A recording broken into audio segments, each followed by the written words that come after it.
एक बार ना मतलब टीचर्स को भी पता नहीं था, वो मुझे कोचिंग में बंद करके चले गए थे कि मैं पढ़ रहा हूँ। मैं कहता हूँ कभी कभी कोई चीजें होती है ना जिंदगी में, वो अच्छे के लिए होती है। जब पहली बार आप शिप पे गए, हाउ वाज दैट एक्सपीरियंस?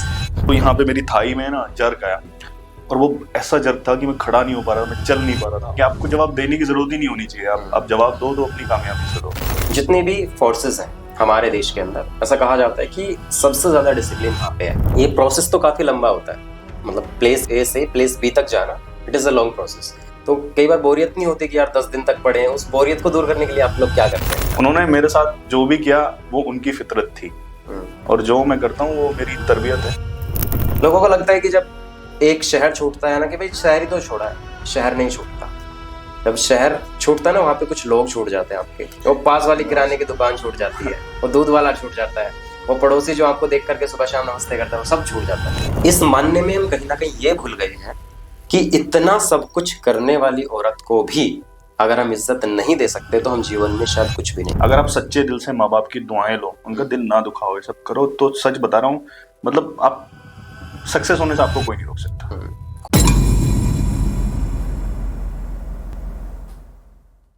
नमस्कार दोस्तों, एक बार फिर से स्वागत है आप सभी का हमारे पॉडकास्ट में। आज का ये पॉडकास्ट बहुत खास होने वाला है, वो इसलिए क्योंकि आज के जो हमारे गेस्ट हैं वो एक मर्चेंट नेवी ऑफिसर हैं, जिन्होंने समुद्र की असीमित लहरों के बीच अपने आप को बहुत दृढ़ इच्छा शक्ति के साथ खड़ा रखा और अपने देश का नाम रोशन किया, अपने माता पिता का नाम रोशन किया। छोटी सी उम्र में एक ऐसा सपना देखा जो उनके परिवार के लिए और उनके खुद के लिए एक बहुत बड़ा सपना था। लेकिन वो कहते हैं ना कि सपने देखने की औकात होनी चाहिए, पूरा करने के लिए जो मेहनत है, लगन है, साथ है, वो ऊपर वाला देता है।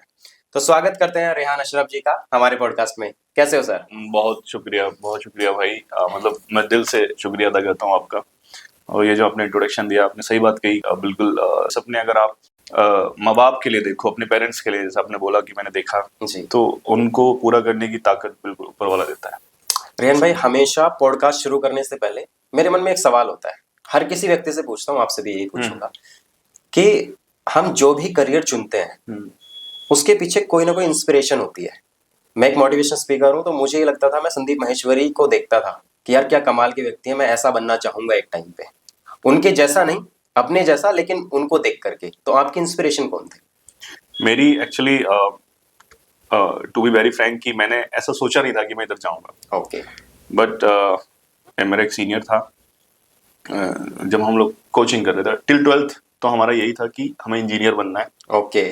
और कौन सा इंजीनियर बनना है वो भी नहीं पता था 12th तक। Okay. उसके बाद फिर 12th में क्या हुआ कि पढ़ाई नहीं की ठीक से, तो परफॉर्मेंस इतनी अच्छी नहीं थी।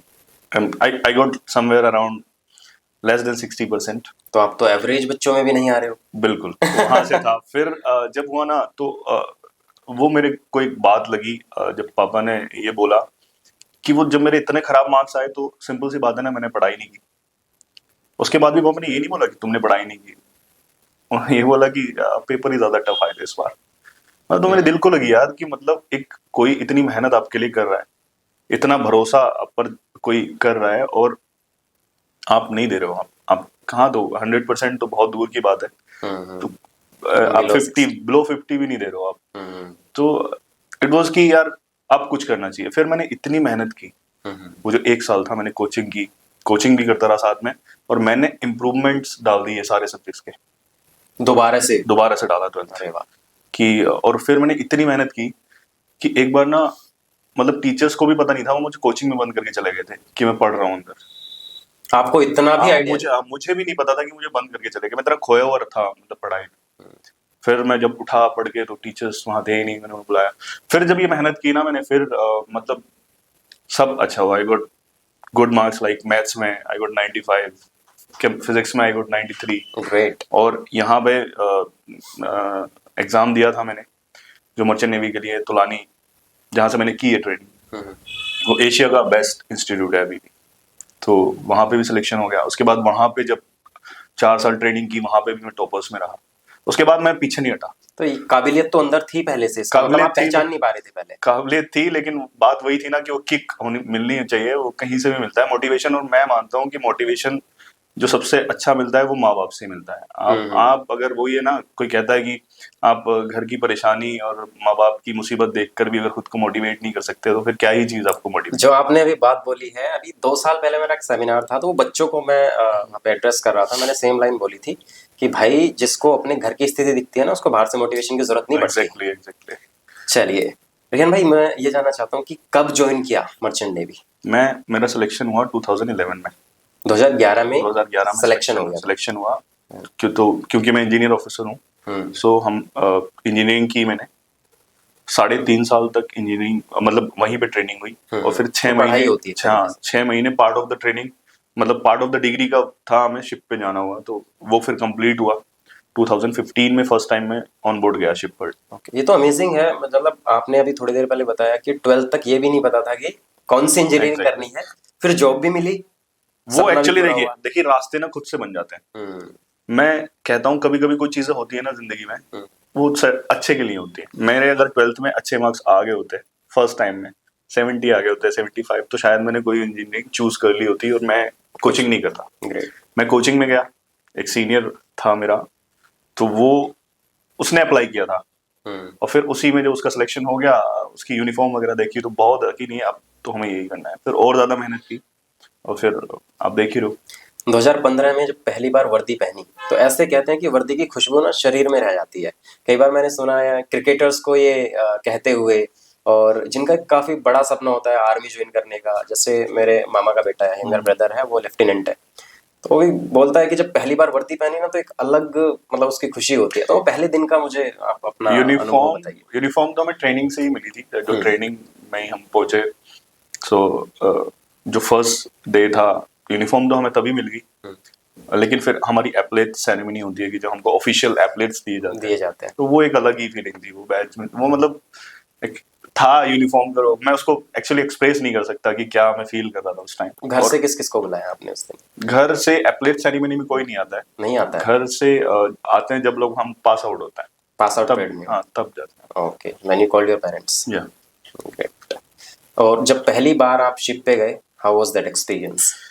वो एक्सपीरियंस तो इट वाज लाइक, मतलब मैं बहुत ज्यादा होम सिक हूँ, मेरे लिए तो घर छोड़ना ही बहुत मुश्किल था। मैंने पहली बार घर छोड़ा तब जब मैं ट्रेनिंग पे गया, मतलब तो मेरा सिलेक्शन हुआ 2011। और इतना ज्यादा मुश्किल था शुरू के कुछ दिन। शुरू में तो 1-2 दिन ऐसा लगा ठीक है हम घर जा रहे हैं, मतलब बाहर जा रहे हैं और कुछ करने के लिए जा रहे हैं, लेकिन फिर धीरे धीरे हो चुका नहीं घर नहीं है। तो बहुत मुश्किल था। आप 5:30 बजे उठ रहे हो और फिर 5:30 बजे उठने के बाद आप रनिंग कर रहे हो। रनिंग भी ऐसी नहीं, बहुत स्ट्रिक्ट रूल्स थे वहाँ के। अगर आप कुछ सेकंड से भी लेट होना तो ऐसी पनिशमेंट देंगे कि आप याद रखोगे उसको, मतलब 6 महीने तक। हाँ सही में, मतलब बिल्कुल कोई वो नहीं था ऐसी। और उसके बाद इस सब में बहुत फिर याद आने लगी। 12th क्लास जस्ट पास करके आप गए हो और एज भी आपकी है, तो फिर बहुत, और फिर इतना दूर, मतलब बाई ट्रेन ही हम जाते थे वहाँ, पुणे से यहाँ के काफी दूरी है। एक दिन पूरा लगता था, 24 घंटे ट्रेन में लगते थे। तो ऐसे ही था कि कहाँ मैं आ गया। और इधर मेरे पापा और मम्मी पापा सब बहुत ज्यादा अटैच थे, तो वो भी बहुत परेशान होते थे। फिर क्या हुआ ना, हम एक बार रनिंग कर रहा था, मैं बिगिनिंग के डेज थे, तो यहाँ पे मेरी थाई में ना जर्क आया, और वो ऐसा जर्क था कि मैं खड़ा नहीं हो पा रहा था, मैं चल नहीं पा रहा था। और फिर मैं इतना दूर, अब सोचो ना बेबस हो जाते हैं पेरेंट्स भी कितने। और एक बहुत ज्यादा दोस्तों ने खैर वहां पे ख्याल रखा जो बैचमेट्स थे, लेकिन मुझे रिकवर होने में से बहुत टाइम लगा, तब और ज्यादा घर की याद आती थी। सो कभी मन में ऐसे आता था कि यार चल छोड़ दूं? पापा ने बोला था जब मुझे बहुत ज्यादा परेशानी में देखा, बोले छोड़ के आ जाओ यार, छोड़। आपने क्या बोला अंदर से? लेकिन मैंने ये बोला कि अब मैं छोड़ सकता नहीं हूँ ना, क्योंकि ऑप्शन नहीं होता आपके पास। आप गए हो, और जब तक आप मैं मानता हूँ कंफर्ट जोन अपना नहीं छोड़ोगे, घर एक कंफर्ट जोन होता है, तो कंफर्ट जोन आप छोड़ोगे नहीं, जब तक मुसीबतें उठाओगे नहीं तब तक कामयाबी कहाँ से मिलेगी, और जीवन का मजा भी नहीं मिलेगा। मजा भी नहीं है। Tell me something about your family background. Father साहब क्या करते थे? कौन कौन है फैमिली में? मेरे पापा हैं, मेरे भाई बहन है, मतलब I have big family. Okay. हम लोग 3 भाई हैं, 3 ही बहन है। ओके। पापा इज लाइक जो मिल्क मैन है, जो दूध का काम करते हैं। पूरा जो भी कमाया उन्होंने, तो मतलब जितना भी अर्न करते थे, मुझे अच्छे स्कूल में पढ़ाया उन्होंने, जो बहुत अमीरों के बच्चे भी नहीं पढ़ते। वही तो मुझे चुभती थी बात, कि अपना बंदा कोई सेविंग नहीं कर रहे हैं कोई, और सारा मुझ पे खर्च कर रहे हैं, तो मैंने अपना क्यों नहीं दिया। और वो शायद किक मिली जो मुझे ये सब मतलब ये सारी सक्सेस का बहुत बड़ा पार्ट है। उनका ज्यादा भरोसा था मुझ पे कि हाँ कुछ करना है। और फिर ऐसा ही नहीं था, वो सिर्फ मेहनत ही नहीं करते थे। होते ना कुछ रिलेटिव्स ऐसे होते हैं आसपास के जो उनको मोटिवेट करते थे कि कहाँ से क्यों इतना खर्च कर रहे हो, कुछ संभाल लो और कुछ मतलब छोटे मोटे इकट्ठा काम पे कर लो। लगा दो इनको। एग्जैक्टली, इकट्ठा कर लो, कहाँ ही कामयाब होने हैं। और हर चीज में उनको कमियां ढूंढनी होती थी, तो फिर वो उनसे भी लड़ते थे। साथ में फाइनेंशियली सपोर्ट कर रहे हैं, उनको भी लड़ रहे हैं। फाइनेंशियली सपोर्ट, दुआएं तो बहुत लोगों की मेरे साथ रही हैं वो की, क्योंकि मैं हमेशा से मतलब लोगों के साथ अच्छा रहा हूँ। मैंने कोई भी मेरे साथ रहा है, मैंने हमेशा लोगों की दुआएं ली हैं। और मेरे नाना जी हैं, उन्होंने फाइनेंशियली भी मेरे को सपोर्ट किया है बहुत। तो मैं मतलब ऐसे बहुत लोग हैं जिन्होंने मुझे किया है सपोर्ट, लेकिन बहुत सारे लोग ऐसे हैं जिन्होंने हमेशा कमियां निकालने की कोशिश की क्रिटिसाइज है। किया है। लेकिन मैंने सच में चुप रहा।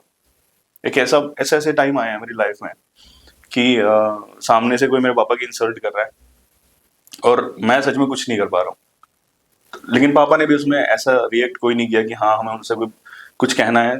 द ओनली थिंग जिसके लिए मैं वेट कर रहा था कि सक्सेस जब एक बार होगी तो फिर जवाब देने की जरूरत नहीं। जरूरत नहीं है। वही है कि आपको जवाब देने की जरूरत ही नहीं होनी चाहिए। आप जवाब दो तो अपनी कामयाबी से दो। मैंने सारे सपने थे, मैंने सिर्फ सोचा था और मैंने कभी ये भी नहीं सोचा था कि ये पूरे होने वाले हैं।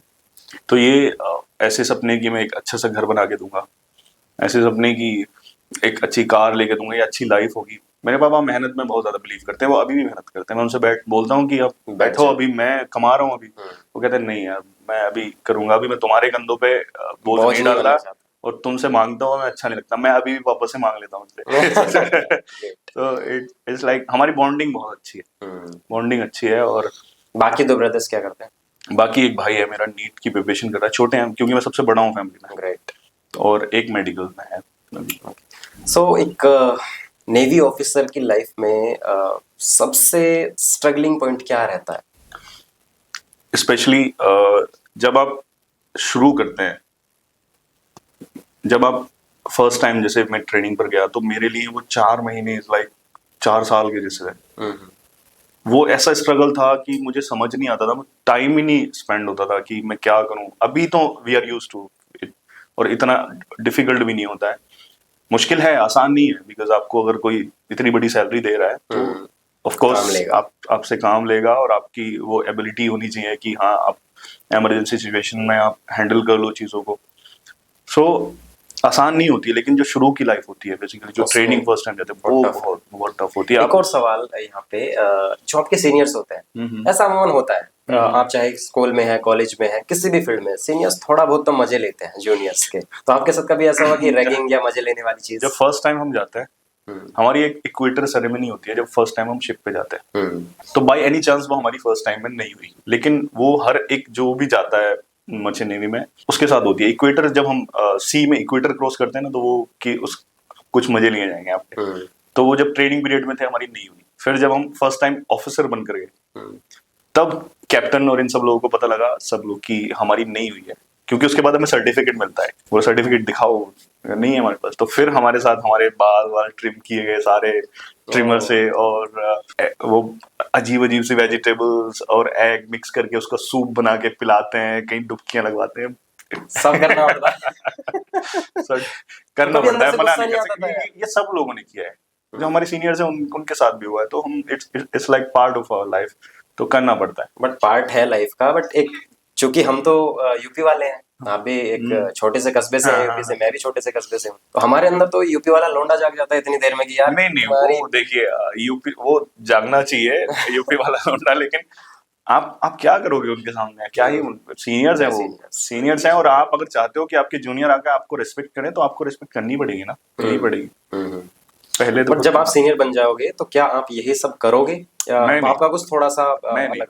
मैंने बहुत सारे काम ऐसे किए। जब मैं ट्रेनिंग पे था 11 to 15 में ट्रेनिंग कर रहा हूँ, तो बहुत सारे बदलाव मैंने ऐसे किए। मैं जो कैप्टन्स होते हैं, हाउस कैप्टन्स बनाए जाते हैं। जब मैं फाइनल ईयर में था तो आई वाज हाउस कैप्टन, और वो बहुत ज्यादा वैल्यू होती है वहाँ। जो वहाँ पे रूल्स इतने स्ट्रिक्ट थे, तो एक लाइक इतनी वैल्यू थी कि आप एक बहुत बड़े लीडर हो।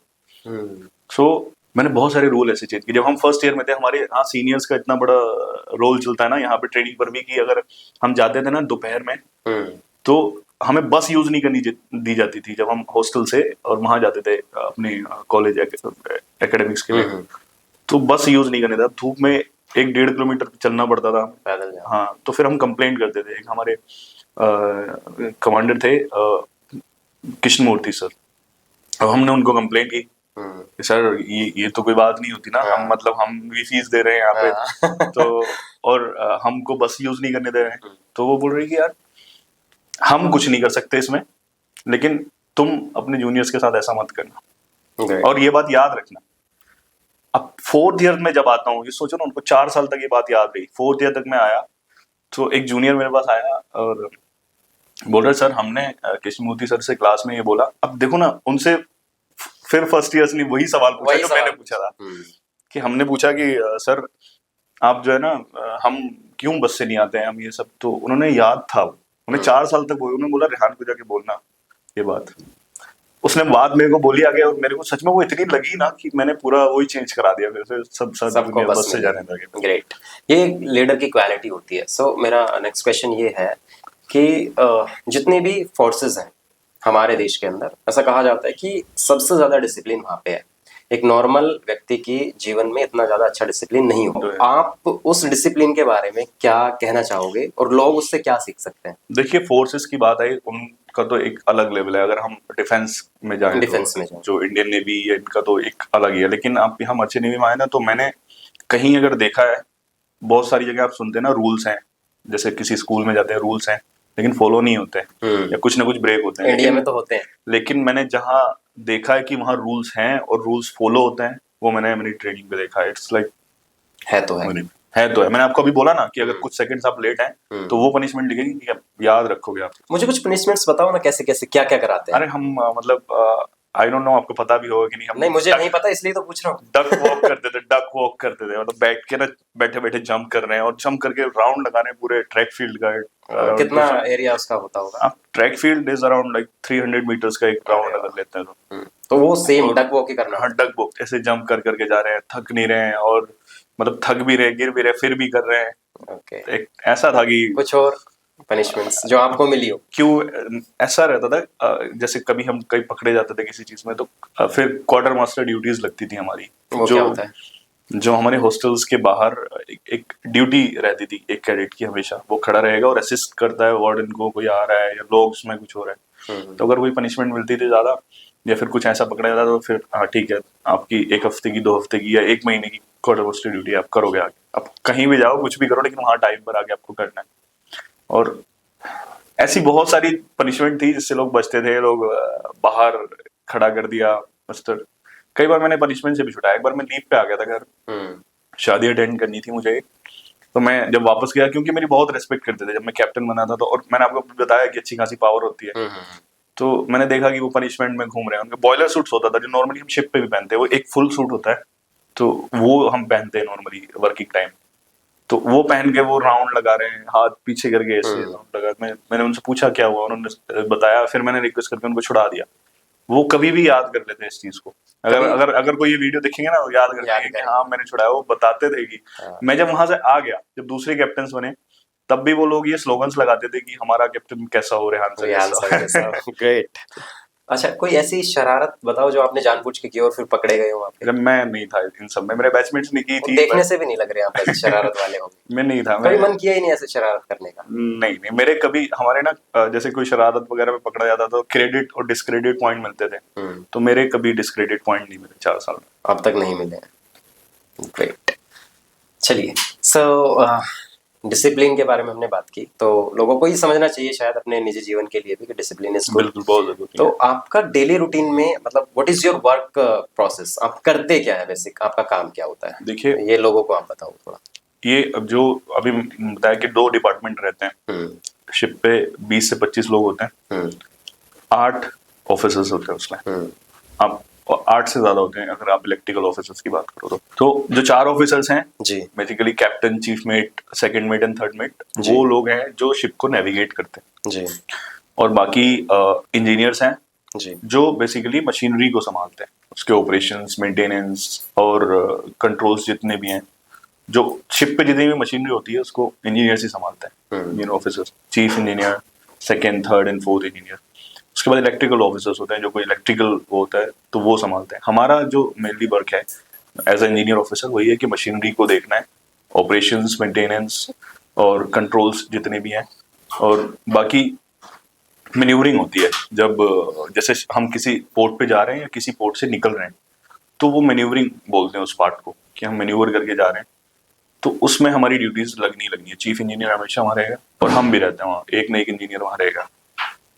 वो ड्यूटीज में हम ऑलवेज वहाँ प्रेजेंट रहते हैं, सारा मॉनिटर करते हैं जो उनको ज़रूरत होती है। जैसे कि कोई ऐसी मशीनरी चलानी है, मैन्यूवर करने के लिए थ्रस्टर्स होते हैं शिप को ऐसे मोड़ने के लिए, तो अगर उसके लिए ज़्यादा पावर चाहिए, इलेक्ट्रिकल पावर, तो जनरेटर्स चलाने हैं और सब चीज़ों का ध्यान रखना है। तो बेसिकली ये है कि जो जो भी मशीनरी का पार्ट है उसको हम संभालते हैं। ये प्रोसेस तो काफी लंबा होता है, मतलब प्लेस ए से प्लेस बी तक जाना, it is a long process. तो कई बार बोरियत नहीं होती कि यार 10 दिन तक पड़े हैं? उस बोरियत को दूर करने के लिए आप लोग क्या करते हैं? मैं बताता हूँ आपको। जैसे ऐसा लगता है जैसे कि बोर हो जाएंगे, यहाँ से ए से बी तक जा रहे हैं, बट ड्यूटीज ऐसी है ना, जो हम इंजन डिपार्टमेंट्स हैं, इंजीनियर ऑफिसर्स हैं, या फिर जो हमारा क्रू रहता है, 8 से 5 तो हमारी नॉर्मली ऑफिसर्स की ड्यूटी होती है। क्रू का और पहले स्टार्ट हो जाता है, 6 बजे से स्टार्ट हो जाता है। तो आप पूरा दिन ड्यूटी कर रहे हैं, रात में 5 बजे आप फ्री हो गए आ रहे हैं, 5:30 तक डिनर होता है हमारा, डिनर जल्दी हो जाता है। अरे वाह। तो 5:30 डिनर, कभी कभी तो ऐसा होता है कि सनसेट, अगर हम उधर की साइड है, यूएस या यूरोप साइड है, तो सनसेट 10:30 बजे हो रहा है, 10 बजे सनसेट हो रहा है और हम खाना खा लेते हैं 5:30 बजे। अरे लेकिन फिर ये है कि हमें वो रात ही, शाम ही लगती है, क्योंकि हम अपना एक तरह से जब केबिन में पहुंच गए तो हमारे कर्टन्स बंद है, तो हमारे लिए रात हो गई, वही हम फील करते हैं। तो ऐसे बहुत सारी चीज होती हैं। जैसे शाम को अगर खाना खाने के बाद नॉर्मली जो इंडोर गेम्स होते हैं, टेबल टेनिस खेल लिए या फिर PS4 वगैरह, सो हाँ, तो ये सब चलते हैं, बहुत रिक्रिएशन रहते हैं, या फिर साथ में बैठ के कोई मूवी देख ली, ये रहता है। या फॉर मी, अगर आपको अगर अभी बोलूं तो मेरे लिए तो ये कंटेंट ही रहता है मेरा, मैं वहां से ही वीडियोस बनाता हूँ। हाँ, मैंने देखा है आपने मतलब एक मर्चेंट नेवी ऑफिसर होते हुए ग्रोन योर सोशल मीडिया, मतलब सो मच अच्छा लगता है। इतने सारे फॉलोअर्स हैं, इतने अच्छे कमेंट्स आपको लोग करते हैं, इतना प्यार करते हैं लोग, बहुत प्यार देते हैं। मतलब हार्डली कोई निगेटिव कमेंट करता होगा, बहुत प्यार देते हैं लोग। द मेन थिंग इज कि लोग भरोसा बहुत ज्यादा करते हैं। वो मुझे, अगर मैं कुछ बोलता हूँ तो लोग उसको मान लेते हैं। वो एक आपका ऑडियंस होना बड़ी बात है, बट ऐसा ऑडियंस कि जिसमें आपने भरोसा बनाकर रखा हुआ है। क्योंकि मैं ऐसी कोई कभी कोई ऐसी वीडियो है, कभी कोई मेरी ऐसी मतलब ऐसा कोई मोमेंट नहीं रहता जिससे लोगों का नुकसान हो। हाँ, आपने हमेशा अच्छी बातें की है, मैंने बहुत कुछ देखा है, आपका स्क्रॉल किया है। तो यहाँ से एक क्वेश्चन मेरे मन में आया कि हर एक ऑफिसर की लाइफ ना टफ तो होती है। सवाल ये है कि मान लो आप शिप पे हो, 15 से 20 दिन के लिए आपको जाना है या 1 महीने के लिए जाना है, उस बीच में कोई इमोशनल क्राइसिस ऐसा हो जाए फैमिली में, या फैमिली आपको बुला रही है, नीड है, तो ये वर्क लाइफ बैलेंस या फैमिली और वर्क का बैलेंस कैसे मेंटेन करते हो? ये एक आपने बहुत सही पॉइंट रेज किया है, बिकॉज फैमिली सभी की फर्स्ट प्रायोरिटी होती है। लेकिन ये एक इसका ड्रॉबैक कहेंगे कि एक, अगर इस जॉब में अगर आए, मतलब अगर पोर्ट पर हैं आप, कहीं कोस्टल पर हैं, तो अगर आपके घर में कोई इमरजेंसी हो रही है तो आप आ सकते हैं वहां से। लेकिन अगर अगर कहीं आप बीच समुद्र में हैं तो ये फिर किसी के हाथ में नहीं होता। फिर क्या हो सकता है, आप अगर स्लो स्पीड जा रहे हैं तो अगर आपके घर में ज्यादा इमरजेंसी है तो आप फास्ट स्पीड जाएंगे, नियरेस्ट पोर्ट चले जाएंगे। आप ऐसा नहीं है कि डेस्टिनेशन जा रहे हैं और वहां से आपको जाना है, आप नियरेस्ट पोर्ट पर आपको उतार दिया जाएगा। आपके साथ भी कुछ ऐसा मेडिकल कुछ भी हो सकता है, तो फिर ऐसी सिचुएशंस हैं जैसे कि हम यूरोप पे हेड कर रहे हैं, लेकिन क्या हुआ कि कुछ ऐसा इमरजेंसी हो गई, तो फिर नियरेस्ट पोर्ट हम देखेंगे कौन सा नियरेस्ट पोर्ट है, कहाँ हम जल्दी जा सकते हैं। बट फैमिली भी ये कोशिश करती होगी कि ना ही बताया जाए। फैमिली करती है, लेकिन अभी पहले का ऐसा होता था, पहले जो भी रहते थे मर्चेंट नेवी में, तो उनके खत आते थे। मतलब पहले तो वही टाइम था, वो कब से कब तक आ रहे हैं, फैमिली में क्या हो रहा है, बहुत दिन में ये पता चलता था। अभी सोशल मीडिया है, अभी अगर फैमिली नहीं भी बताएगी आपकी फैमिली में कोई इमरजेंसी है तो कोई आसपास वाला बता देगा, तो समहाउ आपको पता चल ही जाता है। और फिर ऑफ कोर्स जब आप जुड़े होते हो ना परिवार से, तो आप जुड़े होते हो, बिल्कुल, तो फिर अगर कोई भी ऐसी इमरजेंसी होती है तो फिर आसान नहीं होता वहां रहना, मुश्किल होता है। तो इसके लिए मेंटल प्रिपरेशन पहले से की जाती है? ऐसे कुछ नहीं प्रिपरेशन की जाती, लेकिन सपोर्टिव होते हैं लोग, ऐसा नहीं है कि फील नहीं करेंगे। जैसे मेरे साथ हुआ, मेरी बड़ी अम्मी एक्सपायर हुई, तो वो टाइम था, वो बहुत हार्ड था, क्योंकि मैं सबसे अटैच्ड हूँ। जब मैं एग्जाम देने के लिए जाता था ना, तो मैं हमारे घर हैं तो पास में, लेकिन सब अलग अलग बने हुए थे। तो मैं जब जाता था एग्जाम देने से पहले, मैं सबसे जाता था, सबके सर पे हाथ रखवाता था जब जाता था एग्जाम आशीर्वाद से। लेकर हाँ के जाते थे सबसे, बिल्कुल, और दुआएं लेकर के जाते थे आप। दुआएं लेकर के जाता था, क्योंकि माएँ हैं, चाची हैं, ताई वगैरह सब माएँ ही होती हैं। हम्म तो सबसे दुआ लेके जा, वो एक्सपायर हुई। हम्म वो बहुत हार्ड टाइम था मेरे लिए, क्योंकि मैं बहुत अटैच्ड हूँ सबसे। मतलब फैमिली में ऐसा नहीं है कि अनबन नहीं होती है, जरूर होती है, लेकिन अटैचमेंट नहीं जाती। अब जब जब बाहर रहते हो तो और ज्यादा और ज्यादा अटैचमेंट, बढ़ और जाती ज्यादा अटैचमेंट हो जाती है। हम्म फिर बहुत मुश्किल था, लोगों ने सपोर्ट, कैप्टन ने बोला भी, हम्म सारा हर चीज के सपोर्ट के लिए तैयार थे। नॉर्मली क्या होता है ना, हम्म कि अगर आप ड्यूटी जा रहे हो तो जब तक आपको रिलीव करने के लिए ऑफिसर नहीं पहुंचेगा तब तक वहां से आप आ नहीं सकते। लेकिन वो कैसा ऐसा केस होता है इमरजेंसी कोई भी, कि अगर आपके पास है कुछ ऐसी सिचुएशन आ गई फैमिली में, तो फिर आप बिना किसी रिलीवर के भी जा सकते हो, क्योंकि वो इमरजेंसी है। रिलेटिव्स का क्या रोल रहता है लाइफ में, अपार्ट फ्रॉम दिस फैमिली? जो आपने फैमिली का बताया, they have done great things for you, देखिए आपकी सक्सेस में उनका बहुत बड़ा योगदान रहा, आपके पेरेंट्स का।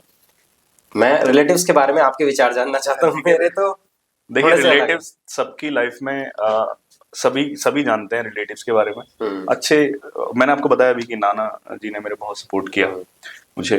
और रिलेटिव्स क्या होता है ना, देखिए आप गांव से अगर हैं, अगर अगर आपके थोड़ा, तो आपको पता होगा कि गांव में पहले अगर कोई किसी का दुश्मन होता था ना, तो सबको पता होता था ये इसका दुश्मन है। हाँ मतलब ये एक होना, ये इसका दुश्मन है, इससे बात नहीं करता है। आज आपकी थाली में आपके साथ बैठ कर खा जाएगा, वो पता नहीं चलेगा आपका दोस्त है दुश्मन है। दोस्त है दुश्मन है।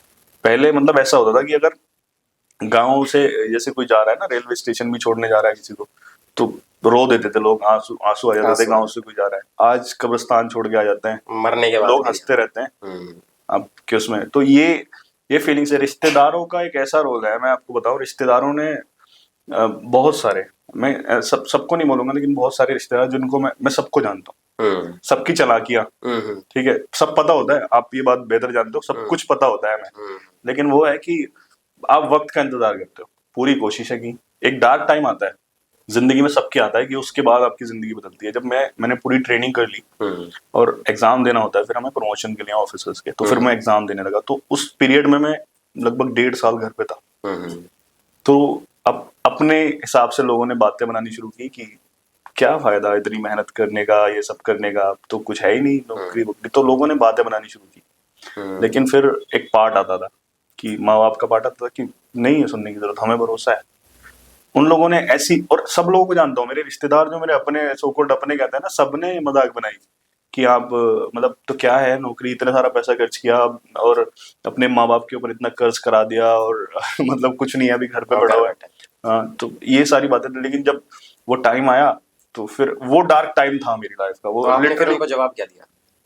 मैं उस टाइम उनको कोई जवाब नहीं देता।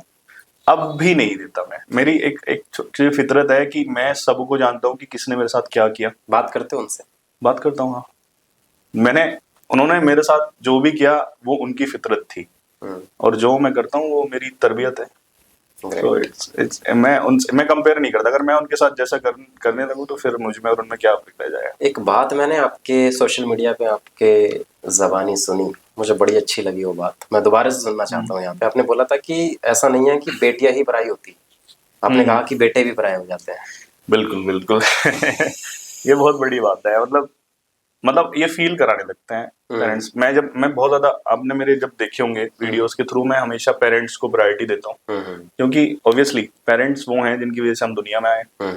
तो फिर हमें कभी ये नहीं सोचना चाहिए कि हमारे लिए उन्होंने क्या किया है। बहुत से लोग बोलते हैं क्या किया तुमने, तुम दुनिया में उनकी वजह से आए हो ना। एक बाप क्या फील कर सकता है? एक बाप तभी फील करेगा जब वो खुद बाप बनेगा, बेटा बाप बनेगा, कि हाँ एक बाप क्या फील करेगा अपनी औलाद के लिए, या माँ क्या फील करेगी, माँ ने क्या सेक्रीफाइसेस किए हैं, क्या वो वही फील कर सकते हैं। तो इतने सारे सेक्रीफाइसेस, मैं सारी वीडियोस ये बताता हूँ, लोगों को बताता हूँ, तो लोग हमेशा यही बोलते हैं कि सर सारे माँ बाप नहीं होते ऐसे, आप क्यों वन साइडेड बात करते हो, आप क्यों हमारे बारे में कभी नहीं बोलते। तो फिर मुझे ये बहुत सारी रिक्वेस्ट आई।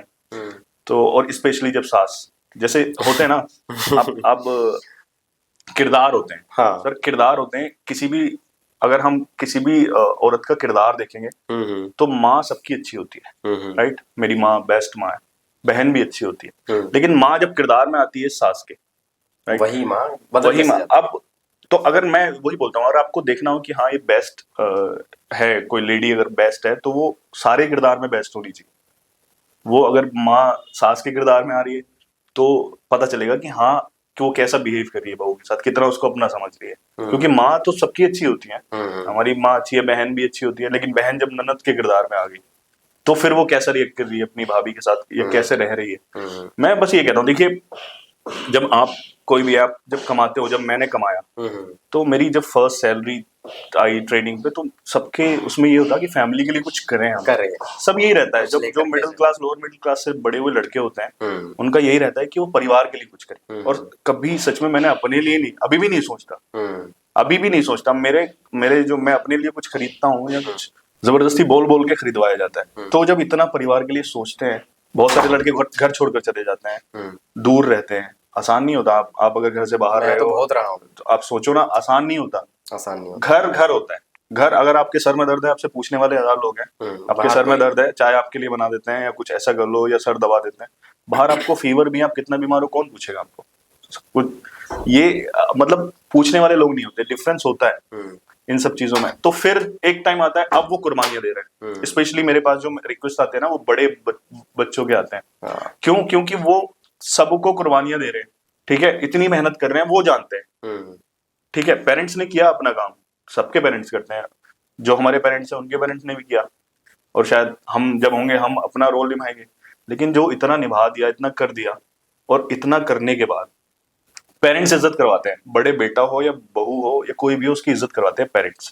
आप जो छोटों के सामने अगर बड़ों की बुराई करोगे तो फिर छोटे इज्जत नहीं करेंगे। नहीं करेंगे। तो पेरेंट्स का रोल यही है कि अगर पराया फील ना होने दे। मतलब इतना सब कुछ करने के बाद अब लाइफ, ये बहुत इंपॉर्टेंट टाइम है कि तुम पूरा फैमिली के लिए सोच रहे हो, अप्लेन ही नहीं कर रहे हो। फिर फैमिली में कोई भी आकर ये बोल दे, ठीक है, यही लोग बोलते हैं मेरे से कि हमने इतना किया है लेकिन हमारा तो आया ही नहीं। लोग ये बोलते थे क्या किया है हमारे लिए, सब यही कहते हैं, बुराई मिलती है लास्ट में। सबसे मुझे नहीं लगता कि इससे बड़ा दिल दुखाने वाला कोई भी एक सेंटेंस लाइफ में है कि तुम अपनी जिंदगी कुर्बान करो और लास्ट में लोग ये बोले कि तुमने हमारे लिए किया ही क्या। आप तो फिर भी चलो, जैसा आपने बताया, जब आप ट्रेनिंग पे थे तो बहुत सारे लोग होते हैं, आपके तो दोस्त भी होते हैं साथ में। हमारे साथ क्या है, मैंने भी पूरा हिंदुस्तान घूमा हुआ है, कोई 2-4 स्टेट रहते होंगे जहाँ पे मैं नहीं गया। हमारे साथ प्रॉब्लम ये थी, क्या थी कि हमारे साथ कोई रहने वाला नहीं था। अब सबको लगता है कि चलो एक शहर से दूसरे शहर, दूसरे शहर से तीसरे शहर, 4-5 जगह तो ऐसी हैं कि मैं लंबे समय तक रहा हूँ। लोगों को लगता है कि जब एक शहर छूटता है ना, कि भाई शहर ही तो छोड़ा है, शहर नहीं छूटता। जब शहर छूटता है ना, वहाँ पे कुछ लोग छूट जाते हैं आपके। वो पास वाली किराने की दुकान छूट जाती है, वो दूध वाला छूट जाता है, वो पड़ोसी जो आपको देख करके सुबह शाम नमस्ते करता है, वो सब छूट जाता है। सब छूट जाता है, बहुत सारी यादें छूट जाती सब छूट जाता है। हमारे परिवार में भी है, हालांकि हर किसी परिवार में ये है। लोगों को ये दिखता है कि चलो ये तो प्लेन में घूमता है, एरोप्लेन में घूमता है, ये तो अच्छी गाड़ी में घूमता है, बट उसके पीछे कितनी रातें काली होती हैं, इसके ऊपर कोई ध्यान नहीं देता है। वो नहीं दिखता किसी को आपसे लोग आगे सीधे बोल जाएंगे कि आपका, अरे आपका घर अच्छा है, या आप ऐसा कर रहे हो, ऐसे घूम रहे हो, आप लकी हो, आप तो पूरी दुनिया घूम रहे हो। लेकिन उसके पीछे की मेहनत जो पहले हुई है और जो अभी भी होती है वो नहीं है। कोई भी है, आप जानते हो इस बेटर को, जो भी आप मेहनत करते हो, एक जिम्मेदार, कोई भी बाप हो या बड़ा बेटा हो या छोटा ही बेटा क्यों नहीं हो, अगर वो जिम्मेदार है तो अगर वो कुछ कर रहा है ना बाहर, तो वो चाहता है कि सिर्फ उसके खुशी के पल ही अपने परिवार के साथ शेयर करे, अपनी परेशानियां सारे अंदर ही रखता है अपने। कुछ तो लोग होते हैं कि हाँ, जिम्मेदार इसलिए होते हैं कि बड़े हैं, लेकिन कुछ ऐसे होते हैं कि जिम्मेदारियां तब आती हैं जब मजबूरी आती है। बहुत बहुत बहुत सारे केसेस ऐसे होते हैं कि जब कोई रास्ता ही नहीं दिख रहा है तो फिर जिम्मेदारी आ जाती है। तो और अब आप मैरिड हैं? हाँ, मैं मैरिड हूँ, एक बेटा है मेरा, 2 साल। बेटा है, कितने साल का है? 2 साल का। ओके। तभी मैं बोल रहा हूँ कि उस चीज को फील कर सकते हैं, नहीं बोल सकते हैं आप कि हमारे बाप ने हमारे लिए कुछ नहीं किया। मैं फील कर सकता हूँ कि एक बाप, हाँ, ये बाप अपनी औलाद के लिए क्या कर सकता है। होती हैं गलतियां, मतलब बहुत सारी ऐसे गलतफहमियां हो जाती हैं, लोग सोचते हैं, लेकिन माँ बाप होता है। ये अलग बात है। देखिए कोई भी है, अगर सबसे बड़ी बात है, अगर कोई आपके परिवार में तीसरा आ रहा है, किसी भी रिश्ते में तीसरा आ रहा है, तो उसके भड़कावे में नहीं आना चाहिए। और अगर आप आ रहे हो तो आपके दिल में ऑलरेडी वो जगह है जो उससे आप बोलने की जगह दे रहे हो, क्योंकि आपके बीच में गैप है, उस गैप में वो आ रहा है। अगर वो गैप नहीं होगा तो कोई आपसे हिम्मत नहीं करेगा किसी के बारे में बोलने की। तो वो इम्पोर्टेंट है कि हमें गैप ही नहीं देना किसी रिश्ते के बीच। गलतियां सबसे होती हैं, हमसे होती हैं, हमारे माँ बाप से भी होती हैं, क्योंकि हम इंसान हैं और इंसान गलतियां करते हैं। लेकिन जरूरी यही है कि किस तरह से हम रिश्तों को संभालें। पेशेंस एक बहुत बड़ी चीज है, सब में अगर पेशेंस रहेगा ना, पेशेंस एक ऐसा वेपन है, आप उससे मतलब रिश्ते संभाल सकते हो, परिवार बचा कर रख सकते हो। जो बड़े बड़े परिवार है ना, तो वो ऐसे ही समझते हैं, क्योंकि आप 5 उंगली बराबर नहीं होती हाथ की, तो वो ऐसे ही समझते हैं। उनमें से 1-2 लोग कोई सब्र करते हैं। लेकिन कई बार परिस्थितियां इतनी खराब हो जाती हैं, आपकी बातें में भी बहुत सारे लोगों को सुपरफिशियल लेवल की लगेंगी, लेकिन आप बहुत दिल से बोलते हैं, जितना मैंने समझा है अच्छी चीजें हैं। बट कुछ परिवारों में ऐसा होता है, मैं अपना ही अगर केस बताऊं, हालांकि बताना नहीं चाहिए, जस्ट जनरली ऊपर ऊपर की बातें बताता हूँ। कुछ कंडीशंस ऐसी हो जाती हैं कि हाँ, लोग, एक फितरत है लोगों की कि आपके पास अगर बड़ी गाड़ी है ना तो होनी नहीं चाहिए। उनके मन में ये है कि नहीं यार, क्यों है इसके पास, वो एक जेलेसी वाला फैक्टर है, बहुत कॉमन है, स्वाभाविक है, मानता हूँ। बट वो एक जो कॉमन फैक्टर है, वो कई बार इतनी बड़ी आग पकड़ लेता है कि आप दूसरे को बर्बाद करने के लिए सब कुछ करने के लिए कोशिश में लग जाते हो। वो मेरे साथ हुआ परिवार में। तो मैं वैसा बिल्कुल नहीं सोचता हूँ जैसा आप सोचते हो कि हाँ बचा करके, नहीं भाई, जब तक बचेगा बचेगा, जब नहीं बचेगा नहीं बचेगा। नहीं, हाँ, सबके अपने अपने अलग व्यूज है। मैं इस चीज में ना एक छोटी सी स्टोरी आपको बताता हूँ जी।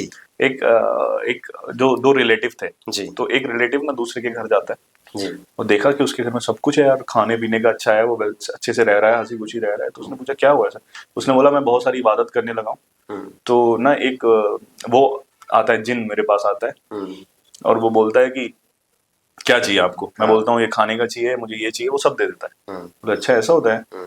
फिर उनकी जो भी मुलाकात थी वो हुई। जब वो वापस अपने घर गया, उसने भी बहुत सारी इबादत शुरू की और फिर उसके पास भी जिन आया। उसने बोला बताओ आपको क्या चाहिए?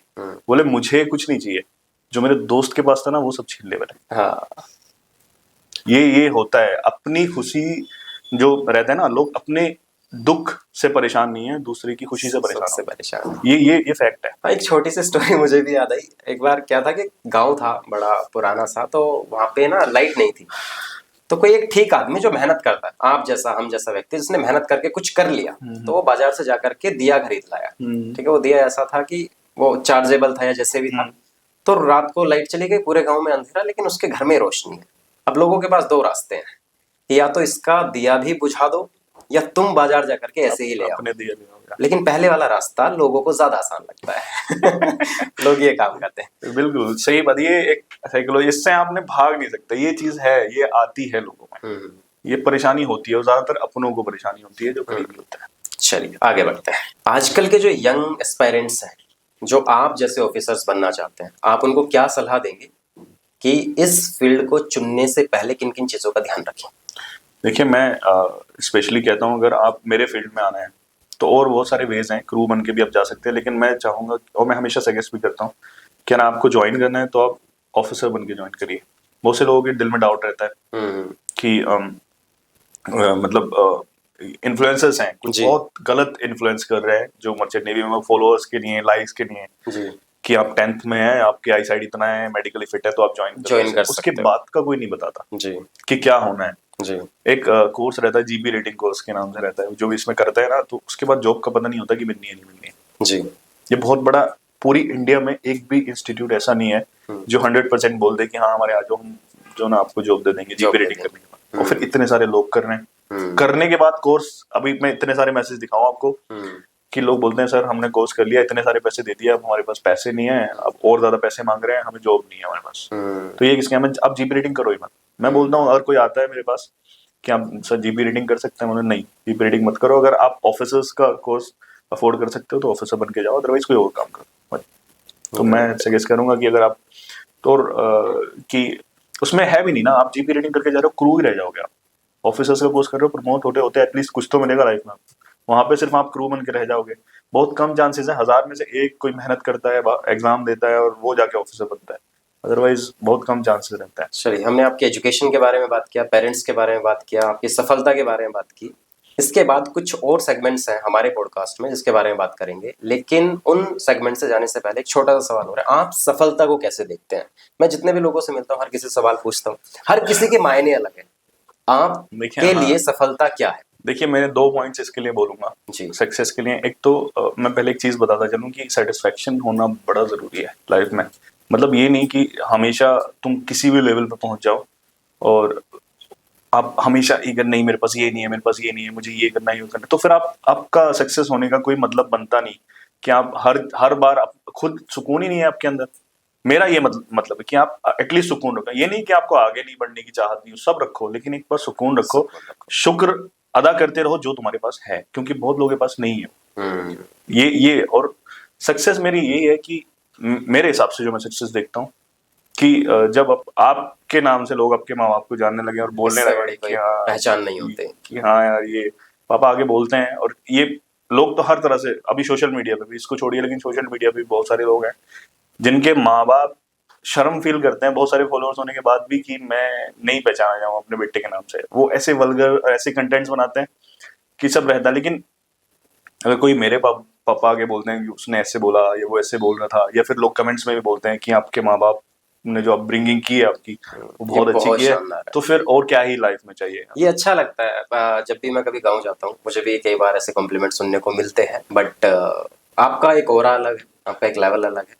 तो वो एक मतलब बंदा जब आपको यूनिफॉर्म में भी देखेगा ना, तो एक अलग ही रेस्पेक्ट उसके दिल में होगी, क्योंकि हम हिंदुस्तानियों को ये हमेशा से सिखाया गया और हम मानते भी हैं कि जितने भी ऑफिसर्स हैं, मतलब आर्म फोर्स में हैं या मर्चेंट नेवी में है, नेवी में है, एयरफोर्स में है, तो एक वाकई उनके लिए ना एक दिल से रेस्पेक्ट होती है। वो देख करके ऐसे सल्यूट करने का मन करता है। स्पेशली लाइक बहुत सारे सेक्रीफाइसेस हम कर रहे हैं। खैर जो डिफेंस फोर्सेस हैं उनकी तो बात ही अलग है, लेकिन सभी हैं, हम लोग देश के लिए इतना कुछ कर रहे हैं तो एक रिस्पेक्ट बनती है, और ये नॉर्मल सी चीज है। मैं अभी अगर जाता हूँ, जैसे कभी एक मैं जा रहा था इधर से, तो मेरा बेटा साथ ही आगे बैठा हुआ था, तो मैं वो लोग थे आर्मी वाला, तो पूरा उनका ट्रक था। वो अंडरस्टैंड करता है अभी कुछ? हाँ हाँ, पूरा समझता है, बात भी करता है, उसकी वीडियोस आप देखते हैं तो मैं एक वीडियो मैंने देखी है। हाँ, वो पूरा बात करता है। वो उसकी जो इतना तो अभी मैं समझ गया हूँ, समझ ही जाते हैं कि एक अच्छा दिल वो रखता है, मोहब्बत करता है लोगों से, वो भूलता नहीं है।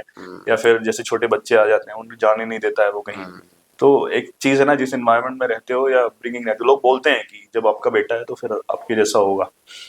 और स्पेशली उसकी माँ जो है उसकी बहुत अच्छी, मतलब वो बहुत ज्यादा कोशिश में है कि उसकी जो तरबियत परवरिश है वो अच्छी हो। मेरा हमेशा से ये है कि मैं उसके लिए बहुत सारी दौलत इकट्ठी करके नहीं जाने वाला। बस एक अच्छा दिल, एक रहम दिल होना चाहिए कि लोगों की तकलीफ को देखकर उसको तकलीफ हो। ठीक है, बाकी कमा तो अपने आप लेते हैं, और जो अपने आप कमाते हैं ना उसी की वैल्यू होती है। एग्जैक्टली। वो मैंने कहीं पे एक स्टेटमेंट पढ़ी थी कि यार हकीकत भी है कि बाप की दौलत पे ऐश करने से ज्यादा बेहतर है कि बाप तुम्हारी दौलत पे ऐश करे या मजा करे, वो खुश रहे तुम्हें देख। बड़ी बात यही है, जब आपके बाप ने कोई सपना देखा हो और आप उसको पूरा करो, रियल में वही एक, मेरे लिए तो वही सक्सेस है कि आपने अगर पूरा किया तो। बहुत से लोग नहीं कर पाते, मेहनत भी करते हैं, नहीं कर पाते हैं। ऐसा नहीं है कि लोग मेहनत नहीं करते हैं, लेकिन किस्मत वाले लोग होते हैं जिनके माँ बाप कोई सपना देखें और औलाद उसको पूरा करते हैं। क्योंकि माँ बाप के पैसों पे तो बहुत सारे ऐश करते हैं लोग लेकिन आपके पैसे भी, बात सही कही आपने कि अगर आपके पैसे पे माँ बाप जो है वो ऐश करें तो एक बहुत बड़ी बात है। चलिए, अगर आज के समय में रेहान अशरफ जी से, एक मर्चेंट नेवी ऑफिसर से, जो भी आज आपके पास है, मान लेते हैं सब कुछ अगर खत्म हो जाता है, तो वापस से आप अपने आप को कैसे स्टैंड कर पाओगे? आप क्या सोचते हो कि उसके बाद मैं क्या करूंगा? देखिए, मैंने कई बार सोचा भी है। तो मैं एक बहुत बड़ी बात आपको बताता हूँ ना, मेरे लिए जो है ना, ये दौलत और इस सब की वैल्यू बड़ी कम है। अगर आप, मुझे इतना सेटिस्फेक्शन है, और मुझे हमेशा ये रहता है कि जो बंदा कभी जीरो से उठा हो ना, आप जानते हो, जो बंदा जीरो से उठा हो और वहां कहीं तक पहुंचा हो, कहीं तक भी छोटा बड़ा लेवल कहीं पहुंचा, तो वो जानता है कि जीरो से कैसे उठा जाता है। उसको वैल्यू पता होती है। ठीक है, तो वैल्यू पता होती है, और फिर इतना कुछ रहता ही नहीं कि यार अगर ये चला जाएगा, बिकॉज एक आदत होती है, कितनी भी आपके पास दौलत है, कितनी भी जमीन या कुछ भी है, वो जो जमीन है उसकी फितरत होती है कि वो 100 साल से ज्यादा किसी मालिक को बर्दाश्त नहीं करती। बिल्कुल, ये मैंने आपका सुना था, बड़ी शानदार बात है ये। ठीक है, कि अगर हमें पता भी नहीं आएगा 100 साल बाद। अभी तो इतनी लगन है रिश्तों में कि लोग याद रखते हैं, आने वाले टाइम में और ज्यादा रिश्ते भूल जाएंगे। किसको याद रहेगा? क्या याद रहेगा? हम लोगों के दिल में रहेंगे तो याद रहेंगे, अच्छे काम कर जाएंगे तो याद रहेंगे। अदरवाइज तो ये जो बंदा जानता है, जो मेहनत करता है, अगर हम हो जाते हैं जीरो, तो हम जानते हैं कि हाँ, हमें कहाँ से हम उठे थे और कैसे कहाँ से उठे। मेरे दिमाग में आता है सवाल कि अगर मेरे पास सब कुछ नहीं रहा तो फिर क्या। लेकिन फिर ऐसा सेटिस्फेक्शन होता है कि दौलत इज नॉट एवरीथिंग। तो अगर हम अब कर सकते थे तो हम फिर से भी कर सकते हैं। शाहरुख खान साहब ये कहते हैं कि ये कहने के लिए भी कि दौलत कुछ नहीं है, बहुत दौलत चाहिए।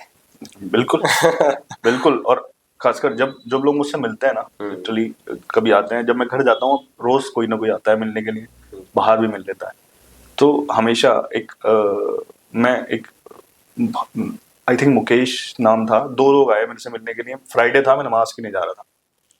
जैसे मैंने एक वीडियो देखा है, आपके पिताजी ने उनको बैठाया था घर पे, कुछ ऐसा। वो तो एक था, वो बाहर से आया था, वो जम्मू से आया था, से, हाँ। बट वो उसके लिए ना नमाज। अब ओके। मैंने उससे 2-5 मिनट बात की। मैंने उसको बोला तो अगर तुम आधा घंटा वेट कर सकते हो तो आप कर लो। मैंने उससे 5 मिनट बात की। वो 5 मिनट बात करने में इतना ज्यादा सेटिस्फाई हो गया, वो बोला मैंने मतलब आप जैसा बंदा नहीं देखा यार, मतलब आपने कैसे बात किया आपने, अब मेरे लिए तो यही बहुत है ये याद करने लायक। उसके बहुत सारे मैसेज मैंने यू भाई, आर हैविंग दैट पॉजिटिव और एक वाइब है आपके अंदर, तो वो फील कर पाता है व्यक्ति। तो वो बोला, वो यही बोला कि मेरे लिए यही बहुत हो गया कि आपने इतने बात की, मैंने यकीन नहीं किया था। और मेरा आना, मैंने उसको यही बोला कि यार आप लोग दूर से अगर आ रहे हो, कहीं से भी मिलने आ रहे हो और इतना प्यार दे रहे हो, तो मेरा हक बनता है कि आप वो फील करके जाओ कि आप कहीं पे आए हो। क्योंकि मैं बड़ा आदमी उसी को मानता हूँ, कि आपने सुना भी होगा कि जिसके पास कोई भी बैठ के खुद को छोटा महसूस ना करे। हाँ, मैंने इसके बारे में और भी सुना है कि बड़ा व्यक्ति वो नहीं है कि जिसके घर की 2 बार जो है ना बेल बजती हुई, एक बार दूध वाला आ रहा है और एक बार सफाई वाला आ रहा है। बड़ा व्यक्ति वो है जिसके पास व्यक्ति बैठे रहे और खुद को जो है ना वाकई छोटा महसूस ना करे। बहुत शानदार बात है। चलिए रिहान जी, एक और बात, एक नेवी ऑफिसर की लाइफ में जितने भी ये पॉइंट्स ऑफ सेक्रिफिकेशन या ये जो प्रॉब्लम्स आपने बताई है, आम व्यक्ति यहाँ से क्या सीख सकता है? देखिए, मैं हमेशा ये देखता हूँ, जैसे हम बात भी करते हैं, लोग बोलते हैं, मैं बोलूँ आपका काम तो आसान है यार, आप बोलो मेरा काम आसान है, या फिर मैं किसी तीसरे का बोलूँ उसका काम आसान है। सबको पता होता है कि हर कहीं there is no free lunch in the world. आपको कुछ ना कुछ पाने के लिए कुछ ना कुछ खोना पड़ता है। कुछ थोड़ा खोते हैं, कुछ बहुत ज्यादा खो देते हैं। लेकिन मैं ज्यादा ये मानता हूँ कि जिसने अपना घर छोड़ा है वो ज्यादा सेक्रीफाइसेस करता है जिसने घर नहीं छोड़ा उसके मुकाबले। क्योंकि घर छोड़ने वाला ना बहुत कुछ छोड़ जाता है। आपने जैसे बोला बहुत सारी यादें, मुझे बड़ा दुख होता है क्योंकि मैंने तो पूरा जीवन ही ऐसे अब तक का ऐसे ही गुजारा है। वो बहुत सारी यादें होती हैं, दोस्त होते हैं आपके, और फिर आप फैमिली फंक्शंस होते हैं, बहुत सारे ऐसे फंक्शंस हैं जिनमें आप रहना चाहते हो लेकिन नहीं रह पाते। तो ये ऐसे सेक्रीफाइसेस हैं, ये वो लोग नहीं देते जो घर रह के करते हैं। करते तो सब है मेहनत, लेकिन जो घर छोड़कर मेहनत कर रहे हैं, तो वो मैं मानता हूँ कि बहुत बड़े सेक्रीफाइसेस दे रहे हैं। और उनके सेक्रीफाइसेस उनकी फैमिली को या जो जिनके साथ भी वो अच्छा कर रहे हैं उनको भूलना नहीं चाहिए। क्योंकि एक तरह से ना मैं ये बोलूंगा कि बाहर रह के जो अर्न कर रहे हैं अपनी फैमिली के लिए, किसी के लिए, वो अपनी जिंदगी बेच रहे हैं। एक तरह से अपनी जिंदगी, वो खुशियां ही होती हैं। हम जब जाते हैं ड्यूटी तो हम जाके दिन गिनने लगते हैं कि हमारे इतने दिन वापस जाने के रह गए। तो बेसिकली हम क्या चाहते हैं कि हमारी जिंदगी का जो टाइम स्पेन है, जो ड्यूटी है, तो वो जल्दी से पास हो जाए। हम अपनी जिंदगी को जल्दी पास कराना चाह रहे हैं। तो ये एक बड़ी चीज है जो बाहर रहने वाले सेक्रीफाइसेस करते हैं। बहुत सारे लोग 2-2 3-3 साल में घर से बाहर मतलब घर से बाहर रहते हैं, विदेशों में रहते हैं, वापस आते हैं। तो कभी ये फैमिली को ये महसूस नहीं कराने देना। कहना तो दूर की बात है, आप उन्हें फील भी मत कराओ कि उन्होंने आपके लिए कुछ नहीं किया। क्योंकि सच में वो खुद समझ सकता है कि किस तरह से वो अपने लिए ना करके फैमिली के लिए किया, अपने लिए ना सोच करके फैमिली। क्योंकि जो आपके लिए घर छोड़ गया और वो आपको सपोर्ट कर रहा है, तो फिर डाउट ही नहीं है कि उसने आपके लिए कुछ नहीं किया। अभी फैमिली में जितने भाई बहन है सब मैरिड है? नहीं, मैं और मेरी एक सिस्टर मैरिड है, बाकी सारे बाकी सब छोटे हैं। So now you are taking the responsibility. मैंने हाँ रिस्पांसिबिलिटी ली है। मैं पापा दोनों मिलकर संभाले हुए हैं। पापा अभी भी काम, मैंने आपको बताया ना कि उनको मतलब मैं बोलता हूँ कि नहीं करना है। मैंने एक बड़ा सा घर बनाया हुआ, अगर आप ब्लॉग भी देखेंगे, आप बड़ा घर बनाया हम लोगों ने। और पीछे जो है गाय भैंसे भी हम लोगों ने अभी भी रखी हुई है। अच्छा, तो नेचुरल चीजें हैं। अगर आपको कभी घी भी चाहिए तो बताइएगा। नहीं, हमारे यहाँ भी रहती है। चलिए, एक मेरा पर्सनल सवाल है, मे भी आपको गलत लग सकता है, बट बिल्कुल हाँ, फिर भी मैं जानना चाहता हूँ। मान लो आज आपके 3-4 छोटे भाई बहन हैं, आप उनके लिए सब कुछ करोगे। कल को वो आपके साथ वो करें जो आपको बिल्कुल भी एक्सपेक्ट नहीं है, मैंने वो तो आपका मतलब आपका सोच क्या रहेगा उस टाइम? मैंने वो सोचा हुआ है कि एक न दिन आके बोलेंगे कि आपने हमारे लिए कुछ नहीं किया। मैं उसके लिए तैयार हूँ। मतलब कैसे तैयार हो? मैं ऐसे तैयार हूँ कि एक न दिन आके बोल देंगे, ये फितरत है। अगर मेरे भाई नहीं बोलेंगे, भाई मानते हैं, बहनें मानती हैं, मुझे बहुत इज्जत भी करती हैं, और एक अलग ही पूरी फैमिली में मेरा जो मेरे कजिन्स हैं, उनमें एक अलग मेरा एक अलग प्लेस है लोग, मैं छोटा होने के बाद भी मेरी बात मानते हैं, मेरे अंकल वगैरह हैं। तो अभी का नहीं मुझे ऐसा लगता कि कुछ बोलेंगे, क्योंकि आई नो देम, पता चल जाता है कि वो क्या रिस्पेक्ट रखते हैं, बट फ्यूचर का किसी को नहीं पता। तो नहीं मैंने ये पता। सोचा हुआ है। मैं एक बात मानता हूँ कि अगर आप किसी के साथ कोई नेकी कर रहे हो और वो नेकी को का बदला आप चाह रहे हो कि वो तुम्हारे साथ नेकी से करे या अच्छा करे, तो फिर आप वो नेकी नहीं कर रहे हो। औरत के बारे में मैं बहुत सारी मतलब डीपली चीजें मैंने समझी है, एक बायोलॉजी का स्टूडेंट होने के नाते भी, और वैसे भी मैंने बहुत सारी चीजें समझी है। औरत की, ऐसा कहते हैं कि उसकी इज्जत, मतलब उसको खूबसूरत कहने से ज्यादा जरूरी है कि आप उसकी इज्जत करो। सर किसी भी रिश्ते में, किसी भी रिश्ते में रेस्पेक्ट पहली कंडीशन है। जो वो कहते हैं ना कि पहली शर्त है इज्जत, इज्जत, उसके बाद है मोहब्बत। मैंने किसी को कहते हुए भी सुना था कि मतलब एक औरत की जो ताकत है ना, उसका अंदाजा कभी मर्द या फिर जो मतलब मेल पर्सन है वो कभी लगा ही नहीं सकता। मतलब हम जानते हैं कि हम स्ट्रांग होते हैं। हाँ। देखिए, अगर कोई मर्द बेवफाई करता है, हाँ, हाँ। अगर एक हस्बैंड करता है, तो हाँ। फिर भी एक औरत होती है ना, उसको माफ कर देती है, कर देती है कई राइट। बार। लेकिन अगर कोई औरत कर जाती है तो फिर वो हस्बैंड माफ नहीं करता। हम्म। तो पावर होती है औरत में, ज्यादा पावर होती है।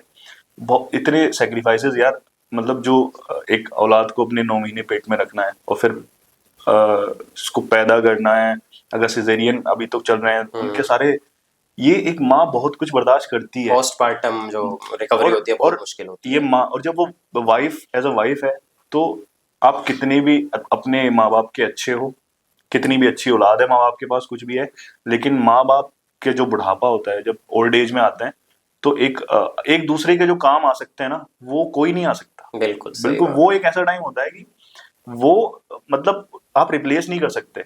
आप मिस जरूर करोगे, अगर उनमें से एक भी पार्टनर बिछड़ जाता है, दुनिया छोड़ जाता है, तो वो अकेला हो जाता है। फिर वो मतलब कुछ नहीं रहता आप बेधड़क आप किसी को बोल सकते हो, अपनी वाइफ को बोल सकते हो, वाइफ आपके लिए करेगी। तो मैं हमेशा ये बोलता हूँ, अपने माँ बाप को भी बोलता हूँ कि आप कुछ भी करो। ऐसा कभी कभी मिसअंडरस्टैंडिंग्स होती हैं, कुछ होती हैं, कि आप कुछ भी करो, हम चाहे कितने भी अच्छे हैं, लेकिन पापा को बोलता हूँ कि आपके जो मम्मी काम आएगी आपके लिए, वो कोई नहीं आएगा, या मम्मी को भी जो पापा आएंगे वो कोई नहीं आएगा। कोई नहीं इसलिए आएगा। आपके हाथ में है एक दूसरे की इज्जत भी करवाना।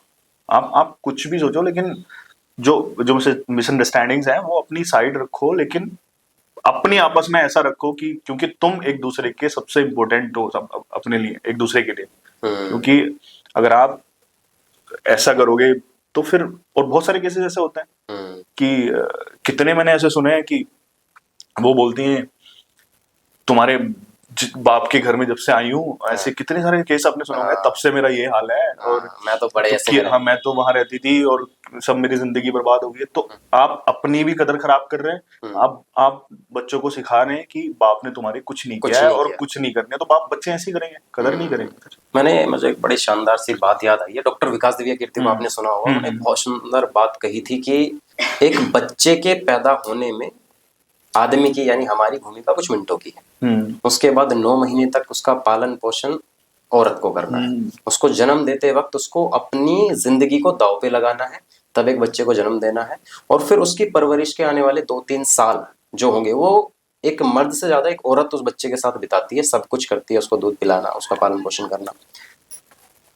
बच्चा जब बड़ा होता है धीरे धीरे, उसके अंदर जो गुण जो संस्कार आते हैं, हमारे भारतीय जो समाज है उसने ये मान लिया है कि उसके अंदर जो गुण और संस्कार है उसमें 90% भूमिका महिला की है, माँ की है।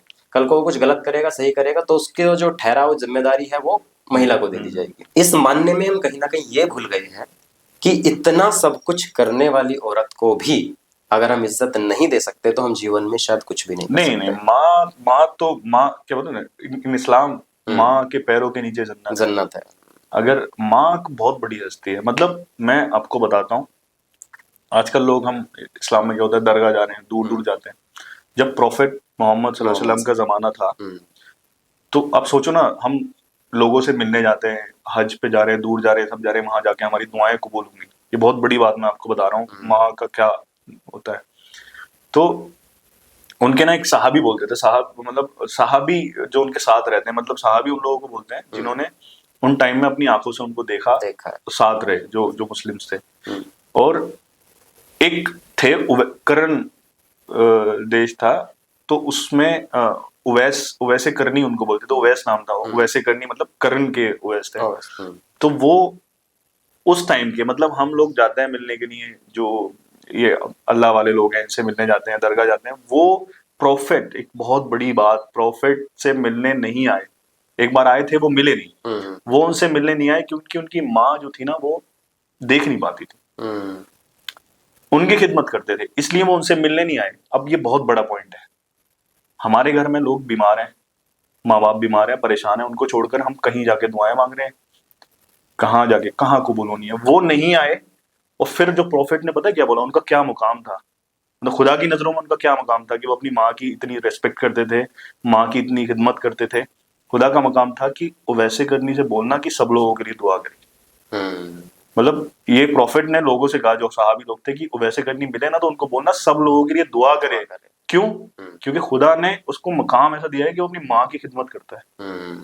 और हम जाके, मतलब अगर आप सच्चे दिल से माँ बाप की दुआएं लो, मैं अपने सक्सेस का जो ये बता रहा हूँ ना सब, अगर आप सच्चे दिल से माँ बाप की दुआएं लो, उनका दिल ना दुखाओ, ये सब करो, तो सच बता रहा हूँ, मतलब आप सक्सेस होने से आपको कोई नहीं रोक सकता।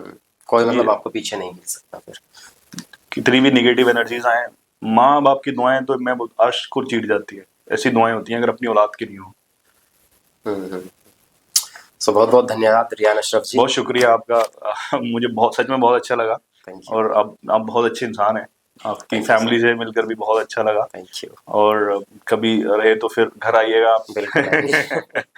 हमें जीवन में बहुत कुछ सीखने के लिए इसलिए भी नहीं मिलता क्योंकि हम सीखना नहीं चाहते। इस पॉडकास्ट में हमने ये समझा कि एक मर्चेंट नेवी ऑफिसर की लाइफ कैसी होती है, उनके लाइफ के सेक्रीफाइसेस कैसे होते हैं। समुद्र का उफान इतना भयंकर होता है कि उसमें छोटी मोटी नावों का तो कुछ पता ही नहीं चलता। आपने एक पुरानी कहानी सुनी होगी कि टाइटैनिक नाम का एक जहाज था, उसका भी पता नहीं चला, लेकिन उन समुद्र की असीमित लहरों से डेली लड़ते हुए, जूझते हुए, अपने कार्य को पूरी क्षमता के साथ करते हुए रियान अशरफ जी ने देश के लिए बहुत अच्छा काम किया और आज भी कर रहे हैं।